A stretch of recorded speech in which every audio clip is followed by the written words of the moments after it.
Bismillahirrahmanirrahim. Asyhadu an la ilaha illallah wa asyhadu anna Muhammadar Rasulullah. Ya Allah.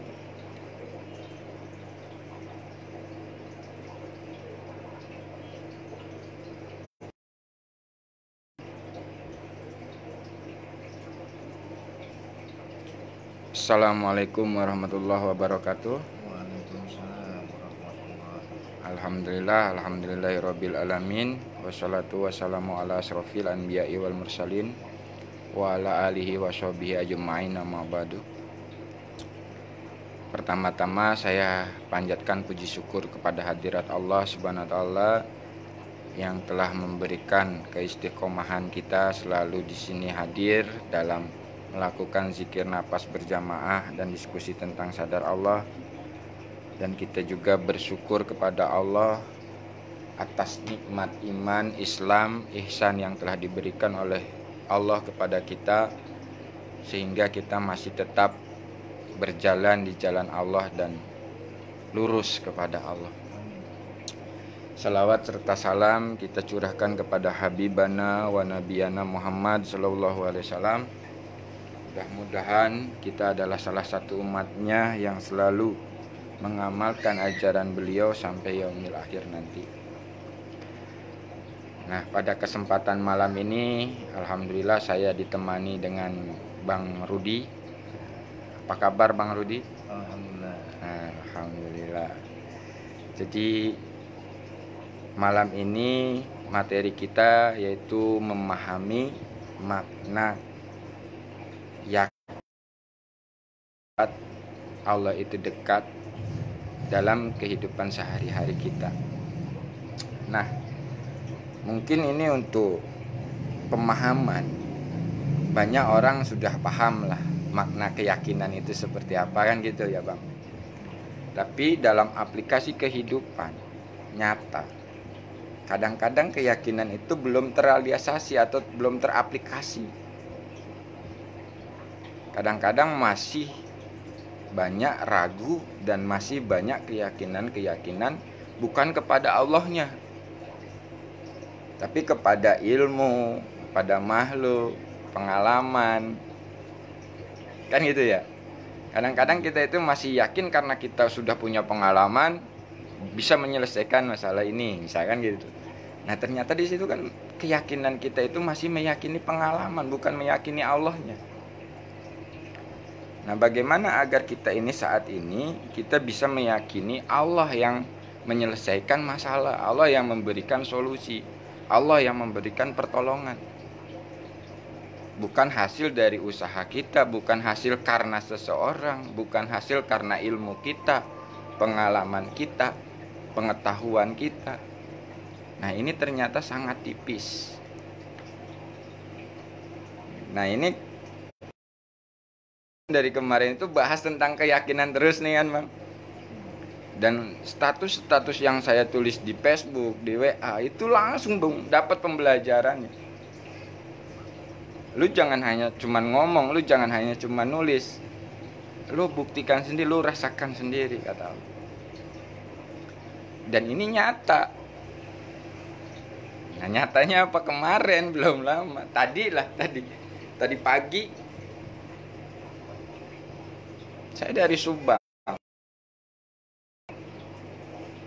Kondisi sisa uang tinggal 12.000. Kalau pakai akal pikir kita, nggak mungkin nyampe ke Jakarta.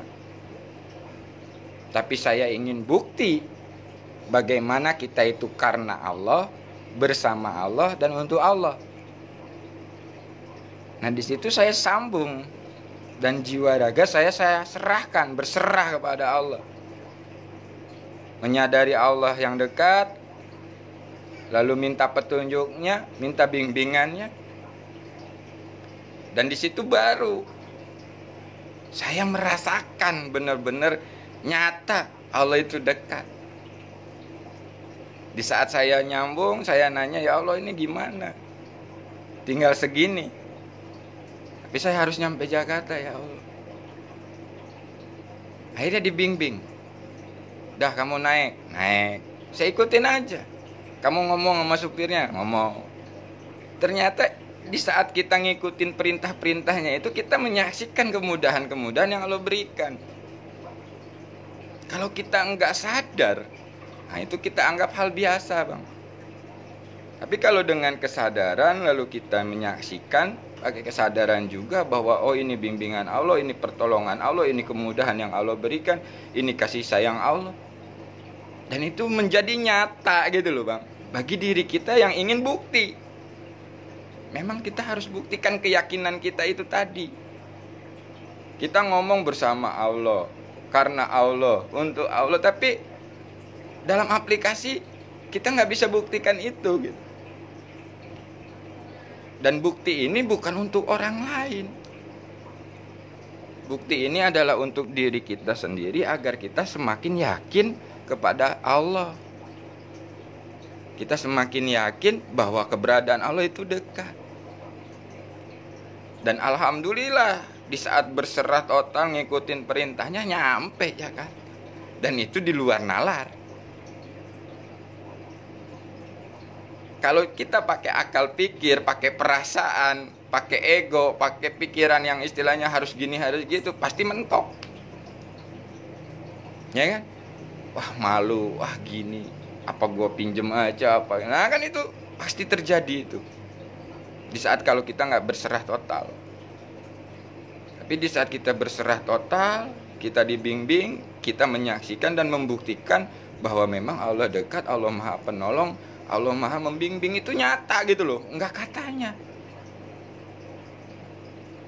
Nah maksud saya itu begini, kita sama-sama ayo buktikan dengan laku kita masing-masing.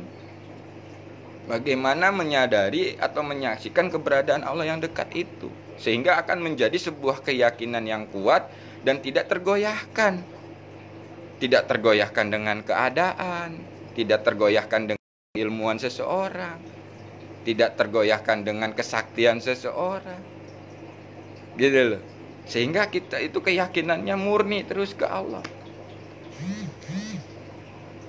Dan di saat kita buktikan itu, kita akan menyaksikan bagaimana kita melepas ikatan atau keyakinan kita kepada selain Allah. Jadi itu tipis, melepas keyakinan kita kepada uang, keyakinan kita kepada kemampuan diri, keyakinan kita kepada makhluk, keyakinan kita kepada akal pikir kita, perasaan kita dan segala macam. Kita murnikan keyakinan kita kepada Allah. Dan bukan berarti setelah kita yakin murni kepada Allah, pikiran, ilmu, perasaan itu dilupakan. Enggak. Di situ tetap digunakan sesuai fungsinya. Benar enggak? Nah, kita udah berserah nih ke Allah, udah ngomong ke Allah, minta petunjuk ke Allah. Di saat kita ngomong, ya gunakan pakai perasaan, sampaikan, ungkapkan. Dan di situ di saat kita menyampaikan dan mengungkapkannya itu udah bukan berarti kehendak diri, tapi mengikuti kehendak Allah tadi. Apa yang diperintahkan kita lakukan. Dan ternyata ini adalah sebuah pola-pola yang memang sudah diajarkan oleh para nabi dan para wali. Polanya itu hanya mengikuti perintah. Di saat begitu dia ikuti perintah, di situ dia saksikan kemudahan-kemudahannya. Contoh kalau para nabi itu dikasih mukjizat, para wali itu dikasih karomah. Nah kalau untuk kita itu nanti diberikan maunah, pertolongan Allah yang di luar nalar pikir kita bisa terjadi. Nah itu kan akan menimbulkan sebuah keyakinan untuk diri kita bahwa Allah itu bisa memberikan apapun tanpa alasan apapun. Di saat Allah berkehendak maka terjadi. Nah itu Bang. Kita mungkin sering melakukan, sering ngalamin, tapi nggak sadar kalau itu pertolongan Allah. Pasti kita akuinnya apa ya? Rezeki anak soleh lah, inilah, itulah, bener nggak? Nah, ini maksud saya kita udah sama-sama belajar zikir nafas sadar Allah ini udah lama. Jangan kita hanya terpaku dengan metodenya. Jangan kita hanya terpaku dengan pemahaman-pemahamannya. Tapi kita harus aplikasikan. Kita buktikan untuk diri kita sendiri terutamanya, bukan untuk orang lain. Sekarang kalau kita memberikan bukti kepada orang lain percuma, Bang. Belum tentu orang lain itu percaya dengan apa yang kita alami. Tapi kalau kita buktikan kepada diri sendiri sehingga kita semakin yakin. Kan itu. Nah, kalau udah semakin yakin, semakin murni hanya karena Allah, untuk Allah, bersama Allah, wis tenang hidup ini kan. Kerjanya udah karena Allah, bersama Allah, untuk Allah. Ibadahnya udah karena Allah, bersama Allah, untuk Allah. Menafkahi anak istrinya udah karena Allah, bersama Allah, untuk Allah. Jadi wis enteng, wis udah nyaman. Dan ternyata itu yang saya alami. Kalau berhenti di pikiran otomatis akan jadi masalah. Kalau kita berhenti di perasaan otomatis nggak bakalan nyampe. Tapi begitu berserah total, semua pikiran, perasaan kita serahkan juga kepada Allah, sehingga kita bisa gunakan sesuai fungsinya. Dan ternyata bukti nyata. Bagi Allah mudah. Gitu loh. Sehingga apa? Tambah yakin kalau kita itu bersama Allah tadi gitu. Dekat Allah itu. Karena sudah membuktikan. Kalau kita meminta bukti dari orang lain, tidak mau membuktikan sendiri, jadi itu muter-muter terus, cari-cari terus. Makanya proses pencarian itu adalah proses dari Allah, agar kita menemui Allah di saat kita diam. Maksudnya diam di sini itu bukan diam di rumah nggak ngapa-ngapain gitu. Diam, kesadaran jiwa dan raganya kita serahkan, berserah. Nah itu. Kan kadang-kadang suka ada yang nanya, yang diserahin tuh apanya? Yaitu jiwa, raga, pikiran kita itu diserahkan kembali kepada Allah. Nah itu. Kalau udah diserahkan tuh pasti diam. Coba kalau nggak berserahkan, wah mandir di sana kemari. Di dalam Berisik di dalamnya. Inilah itulah. Makanya bagi teman-teman dimanapun berada, kalau ingin membuktikan keberadaan Allah yang dekat, itu harus nekat. Kalau nggak nekat, wah di situ memang nggak bisa kita menerima bukti. Kadang-kadang apa? Kita tuh udah dikasih bukti-bukti aja masih nyari-nyari gitu, masih belum yakin gitu. Ya karena apa? Keyakinannya kita itu masih nempel di sesuatu, bukan di Allahnya.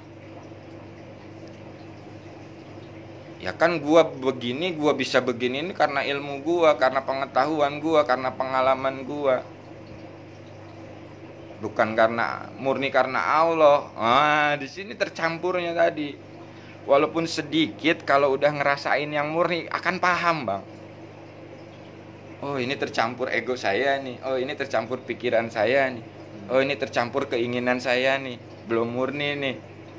Itu akan terasa dan jiwa kita akan sadar. Sehingga apa? Kembali lagi kepada memurnikan nanti.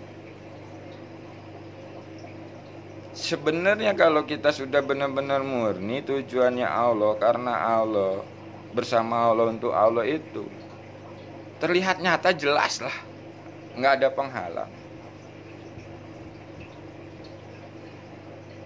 Cuman ya itu tadi, harus siap-siap dikatakan gila. Gila loh. Bukan masalah gilanya, memang kita harus gila dalam arti kata laku. Untuk apa? Bukti nyata untuk diri kita, bukan untuk orang lain. Keyakinan itu kan mudah diucapkan. Yakin nggak, Bang? Yakin. Ayo kita praktekin sama-sama. Tar dulu. Kan gitu pasti ujung-ujungnya.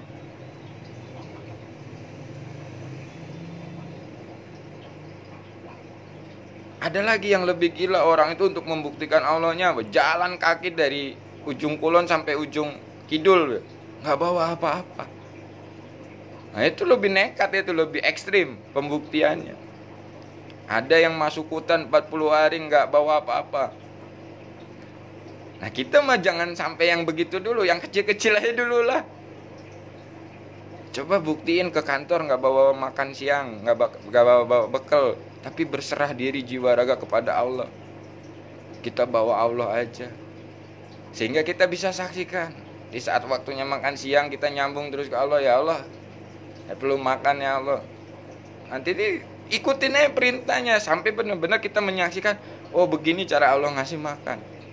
Entah itu melalui teman, entah itu melalui apapun, itu kita saksikan Allahnya, sehingga jadi bukti nyata. Oh iya ya, Allah tuh deket ya. Gitu loh maksudnya. Jangan hanya sekedar kita belajar DN tapi nggak mau kita aplikasikan. Kita pahami semua video-video dari Papur, ya kan, dari senior-senior, tapi kita nggak mau aplikasikan. Untuk apa? Ya kan? Kita belajar ma'rifat, belajar hakikat, tahu makna titik ba, tahu makna alif lam ha, ya istilahnya gitu. Tapi dalam kehidupan masih melempem. Nah ini, jadi kita itu bukan gak butuh keilmuan, butuh, tapi harus kita sadari yang ngasih ilmu itu siapa. Jadi sadar Allah itu titik awal untuk kita berserah diri jiwa raga kita kepada Allah, mengikuti kehendak-kehendak Allah. Nah di saat kita sudah pahami itu kan, baru kita tolabul ilminya udah karena Allah, bersama Allah, untuk Allah. Nggak ada lagi nguber-nguber ilmu, nggak ada lagi karena sesuatu. Nah itu maksudnya kemurniannya. Jualannya, kerjanya karena Allah, bersama Allah, untuk Allah. Begitu ngasih rezeki ke anak istri pun begitu, karena Allah, bersama Allah, untuk Allah. Udah nggak ada pengakuan diri. Nah ternyata kan itu adalah proses laku fana juga bang, ya kan? Fana itu kan keakuannya, bukan dirinya. Dirinya tetap ada menyaksikan, tapi akunya itu sudah nggak ada. Nah kondisi ini kita akan alami, tapi kita nggak sadar kalau lagi fana. Kadang-kadang sadarnya itu setelah terlewati. Oh itu yang disebut fana. Kadang-kadang gitu bang. Jadi kadang-kadang orang tuh punya pemikiran fana tuh kosong, gak ada apa-apa, lalu gak ingat apa-apa. Wah gila lah istilahnya gitu, jadab gitu. Ya nggak gitu. Karena itu kan nggak diajarin sama Nabi, ya kan? Nabi Muhammad di saat panah ke Allah itu dia menjalankan amanah tanda perintahnya. Waktunya jualan ya jualan, waktunya perang ya perang, waktunya dakwah ya dakwah. Nah itu maksudnya yang saya setuju dalam aplikasi fana di DNS ini ya begitu bang. Jadi bukan fana gila nggak ingat apa-apa, tapi kita sadari kita dimampukan Allah, gitu loh, ditolong Allah, dibimbing Allah. Nah itu maksudnya. Yang ada hanya Allah, yang ada hanya kekuatan Allah itu di situ sebenarnya. Di saat jiwa kita menyadari, sudah tidak mengakui. Nah dan ini perlu kita aplikasikan dan perlu kita nekat. Buktikan untuk diri sendiri, bukan untuk orang lain. Nah itu makanya saya sekarang ya udah bismillah aja. Ada teman nggak ada teman, ayo kita tetap untuk buktikan lurus ke Allah itu seperti apa. Jangan melempem, wah nggak ada teman lagi, nggak seru, wah ya sudah selesai udah. Jenuh cuman gitu-gitu doang ya, karena abang nggak mau mengaplikasikan. Coba aplikasikan. Wow, luar biasa itu Bang. Saya selalu nekat pada diri saya sendiri untuk pembuktian. Tapi bukan berarti harus diikutin gitu loh Bang. Cuman saya berbagi caranya biar bisa merasakan, biar bisa membuktikan untuk diri sendiri. Mau diikuti ya silakan, enggak pun ya nggak masalah, kan itu aja. Nggak ada embel-embel yang lain. Saya ingin mengadakan pelatihan ilmu yakin, kan itu. Meyakini Allah yang dekat itu seperti apa dalam kehidupan, tanpa ada embel-embel yang lain. Hanya berbagi caranya saja. Nanti aplikasinya ya beda-beda kok. Vapur juga kan sama. Dia berbagi metodenya saja, caranya saja. Ada patrap, ada silatun, ada DN, kan itu. Dalam aplikasinya kan masing-masing. Nah itu maksud saya. Nah ini saya perpadukan antara patrap, silatun, DN. Jadi sehingga langsung aja, nggak pakai zikir tapi langsung menyadari. Sadari aja semuanya sudah. Apa yang terjadi pada tubuh, apa yang terjadi pada pikiran, apa yang terjadi, itu disadari lalu dikembalikan ke Allah. Pasrah total. Nah begitu di dalam aplikasinya, begitu kita pasrah ke Allah, jiwa raga minta petunjuknya terus, dalam bimbingannya terus. Ya Allah harus gimana, kesini kamu. Ya Allah nah gini kamu, temuin ini. Wah itu, di situ pembuktiannya tadi, bahwa Allah itu dekat. Nah gitu maksudnya Bang. Tapi kadang-kadang orang salah paham. Yang bisa memberikan keyakinan itu hanya Allah. Ya memang benar. Yang ngasih keyakinan itu Allah. Kita nggak bisa memberikan sebuah keyakinan atau merubah sebuah keyakinan seseorang, nggak bisa. Saya hanya ingin berbagi dari pengalaman aplikasi kan gitu. Kalau misalkan minat ya silakan, enggak ya jangan masalah. Wong kita tujuannya sama-sama ke Allah, lurus ke Allah. Maksudnya apa ya di sini? Kita sudah belajar pakai zikir, kita sudah pakai metode dan segala macam. Bagaimana kita ke Allah yaitu udah melupakan metode, maksudnya bukan melupakan. Kita menyerahkan semua metode itu kepada Allah, ya kan? Semua ilmu kita kepada Allah, berserah total, benar-benar dibimbing oleh Allah, dan sehingga ilmu dan metodenya itu sesuai dengan fungsinya gitu loh. Enggak menuhankan itu lagi, menuhankan metode, menuhankan ilmu, menuhankan pengetahuan, menuhankan pengalaman, tapi benar-benar menuhankan murni Allah yang kita tuhankan. Hanya bergantung kepada Allah. Tapi setelah bergantung kepada Allah bukan berarti yang lainnya itu tidak manfaat. Tetap manfaat, malah ditambah lagi. Terlihat jelas lagi kalau sudah murni, Allah itu terlihat jelas. Mau pakai apa aja bisa. Cuman kita udah sadar, bukan mampunya kita lagi. Kalau masih dicampur susah berarti. Nah, itu harus dimurnikan dulu. Nah. Kalau dimurnikan dulu baru bisa berjalan. Memang Bang, dalam proses pemurnian ini kan tidak semudah membalikkan telapak tangan. Tapi perlu kita harus nekat. Harus nekat dalam laku, dalam pembuktian. Kalau nggak dibuktikan ya melempem terus kita Bang, ketinggalan terus kita, ya kan? Ya memang kalau udah murni itu pun banyak jebakan, ditawarin, nanti ditawarin kesaktian, ditawarin kekayaan, ditawarin jabatan, ditawarin kemudahan. Ya sama seperti Nabi kita dulu, kan? Ditawarin, mau nggak nih gunung dirubah jadi emas? Ya karena Nabi Muhammad udah nggak gumunan sama gituan, nggak perlu ya Allah, kan gitu. Coba kalau kita ditawarin gitu, pasti iya ini aja, nggak sadar kita terjebak lagi. Padahal itu bukan tujuan. Tujuan kita kan Allah.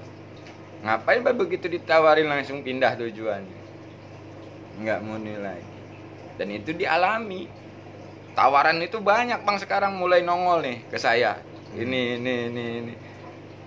Kalau nggak berserahnya nggak Allah, disibukkan dengan hal-hal kayak gitu, lupa lagi Allahnya. Gitu. Itulah proses laku yang harus kita jalani, kita aplikasikan agar apa ya, menjadi sebuah kenyataan. Mau lagi ngomong-ngomong masalah hal-hal yang nyata aja sekarang.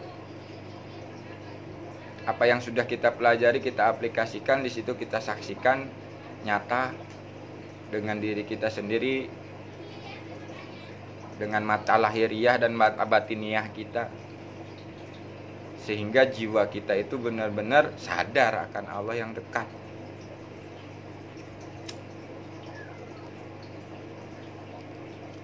Gimana Bang Rudi, ada yang tambahan mau disampaikan? Silakan.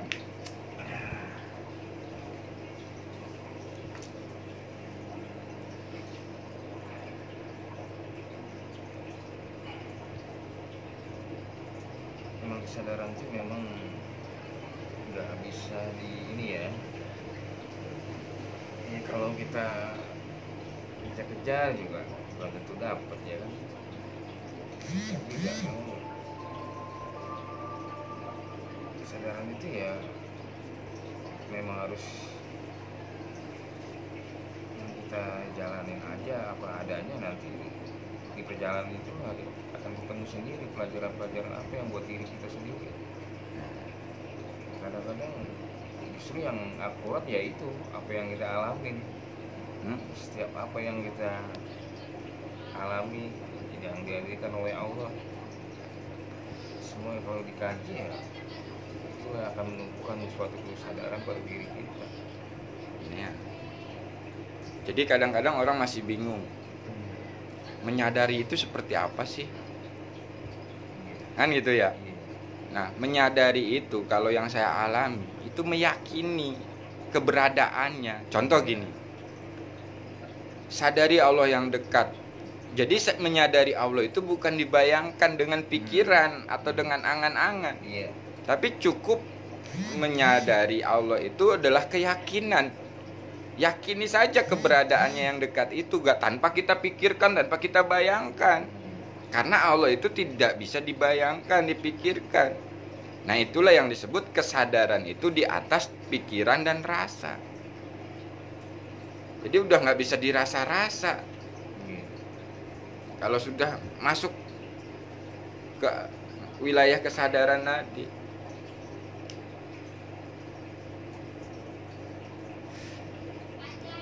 Nah, itu jiwa kita itu kadang-kadang memang diproses naik turun Bang, kesadarannya itu. Sadar nggak sadar, sadar nggak sadar. Agar apa? Agar kita benar-benar paham di saat sadar dan di saat tidak sadar. Kita bergantungnya kemana nih jiwa kita di saat sadar, dan di saat nggak sadar bergantungnya kemana nih. Nah, itu pelajarannya yang saya alami gitu. Kalau tetap ke Allah aman, nggak sadar tapi jiwa tetap bergantung ke Allah aman. Sadar bukan berarti sadar. Menyadari belum tentu menyadari. Kalau sekedar sadar doang.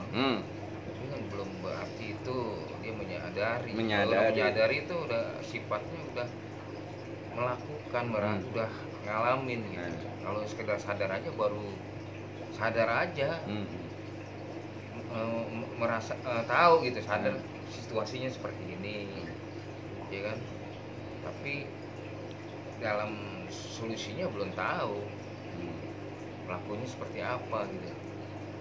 Ya itu. Makanya dalam arti kata kita belajar ketuhanan itu harus ada bekas dalam aplikasi kan gitu.